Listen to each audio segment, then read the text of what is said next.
और कहते हैं फिर ये भी विचार करना चाहिए, ना सतो विद्यते भावो ना भावो विद्यते सतः उभयोरपि दृष्टोऽन्तस्त्वनयोस्तत्त्वदर्शिभिः। भगवान कहते हैं अर्जुन ये तो विचार कर, जो असत्य वस्तु है उसकी सत्ता नहीं है, जो असत्य वस्तु है उसकी कोई सत्ता नहीं है। ये संसार के जितने भोग दिखाई पड़ते हैं, ये शरीर है, ये इंद्रियां हैं, जो भी दृष्टि गोचर हो रहा है ये सब असत्य है, इसलिए इनकी सत्ता है नहीं है, दिख रहे हैं न थे न रहेंगे, इनकी स्वयं की सत्ता कुछ नहीं है। और सत्य है उसका अभाव नहीं है, जो सत्य उसका कभी नाश नहीं होता, ये बदल जाएंगे। असत्य वस्तुएं हैं उनका कोई सत्ता नहीं है तो ये तो बदलती रहेंगी, लेकिन जो सत्य है उसका कभी अभाव हो नहीं सकता, तीनों काल में उसका अभाव नहीं होगा। इस प्रकार जो ज्ञानी पुरुष हैं, जो इस तत्व को जान लेते हैं, वो इन दोनों का ही तत्व देख लेते हैं। जो इस तत्व को जान लेते हैं वही तत्व ज्ञानी है, वो ज्ञानी है। वो इस बात को पूरी तरह से समझ लेते हैं कि भाई जो असत्य हो रहने वाला नहीं है, कि अपनी इसकी कोई सत्ता नहीं, जिसकी सत्ता है उसका कभी नाश नहीं होगा। क्यों, ये जितनी असत्य वस्तुएं हैं इसके अंदर सत्ता उसी की है। अब ये शरीर है, इसके अंदर सत्ता किसकी है? इसके अपनी स्वयं की कोई सत्ता नहीं है, लेकिन ये अपना पूरा काम करता है, इंद्रियां अपना पूरा काम करती हैं, किसकी सत्ता से? उस एक की सत्ता से। जैसे एक ही बिजली का करंट सारा काम करता है, ठंडा गर्म रोशनी सब करता है, लेकिन करंट वो एक ही है। वो सब फेल होते रहते हैं, फ्यूज भी हो जाता है, खराब भी हो जाता है, लेकिन वो करंट जो आता है वो किसी को दिखाई भी नहीं पड़ता, किसी को देखो वो सत्य है।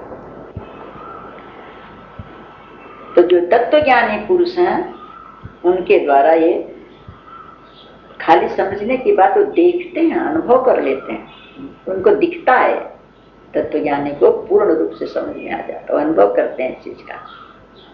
इसी शरीर के अंदर, उस अपने स्वयं के शरीर के अंदर भी वो उसका अनुभव करते हैं, अपने में अनुभव करते हैं। तो पहले मनुष्य अपने में ही अनुभव करता है, बाद में समझ में आता है कि जैसे ऐसे यहाँ वैसे सब में एकता हो जाती है।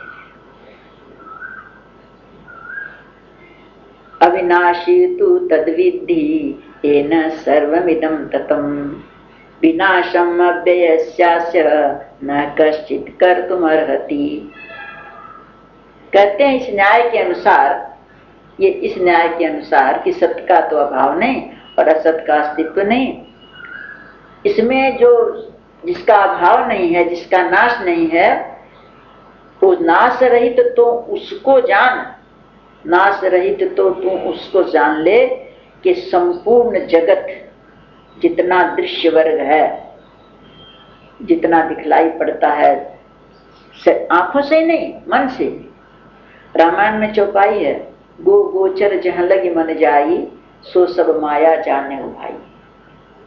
गो नाम इंद्रियों का है, तो ये इंद्रियां जहां तक जाती हैं, चाहे स्वाद लो, चाहे आंख से देखो, चाहे कान से छुओ, चाहे शरीर हाथ चर्म से छुओ, तो कहते हैं कि जहां तक इंद्रियों का वर्ग है सो सब माया है, सब असत्य है। तो कहते सत्य क्या है, नाश रहित क्या है? कि नाश रहित तू उसको जान जो संपूर्ण जगत, जो दृश्य वर्ग दिखाई पड़ रहा है, इसमें जो पूरी तरह से व्याप्त है। जैसे कितने भी शिला पानी की रखी, बर्फ की रखी हो, पूर्ण रूप से वो जल से व्याप्त है। मिट्टी के कितने भी बर्तन बना लो, पूर्ण रूप से वो मिट्टी से व्याप्त है। इसी तरह से सत्य हुई है, नाश रहित हुई है, जिससे संपूर्ण जगत व्याप्त है। उस अविनाशी का विनाश करने में कोई की भी सामर्थ्य नहीं है। कितने तो सारी सेना काट डाल, लेकिन वो अविनाशी का विनाश नहीं होता। तेरा भी निधन हो जाए तो क्या है, उस अविनाशी का विनाश कभी नहीं होगा। वो है सत्य, उसको तो जान ले। अंतवंतै मे देहा नित्यस्योक्ता शरीरिणः अनाशीनो प्रमेयस्य तस्माद् युध्यस्व भारत। और इस नाश रहित अप्रमेय, जिसकी कोई उपमा दूसरी नहीं, इसकी कोई उपमा नहीं, अप्रमेय या नित्य स्वरूप जीवात्मा के जितने शरीर हैं, जितने भी शरीर, चाहे पशु के, चाहे पक्षी के, चाहे मनुष्यों के, चाहे पेड़ पौधे, तो कहते हैं ये जीवात्मा कैसा है? नाश रहित, अप्रमेय, नित्य स्वरूप। उस परमात्मा के, उस आत्मा के शरीर हैं, ये सब शरीर नाशवान है, उसके हैं, उसके हैं। भगवान आगे कहेंगे कि 8 प्रकार की प्रकृति मेरी है, आकाश, वायु, अग्नि, जल, पृथ्वी और मन, बुद्धि, अहंकार, ये तो मेरी अपरा प्रकृति है। और इसके अंदर जो जीवात्मा मेरी परा प्रकृति है, तो है तो सब मेरे ही। तो सारी सृष्टि जहां दृश्य वर्ग जाता है, जो नाशवान है उसी के, नाश रहित के, उसी के हैं सब। इसलिए भरतवंशी अर्जुन,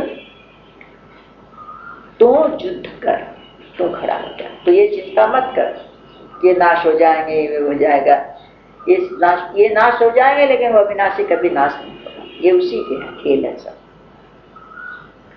और जो ये समझता है कि मैंने उसको मार दिया, उसे मैं मर जाऊंगा, वो मेरे को मार देगा, कहते हैं सब गलत भावना है। ये ज्ञानी लोग सोचते, ऐसा ज्ञानी ऐसा नहीं सोचते। ये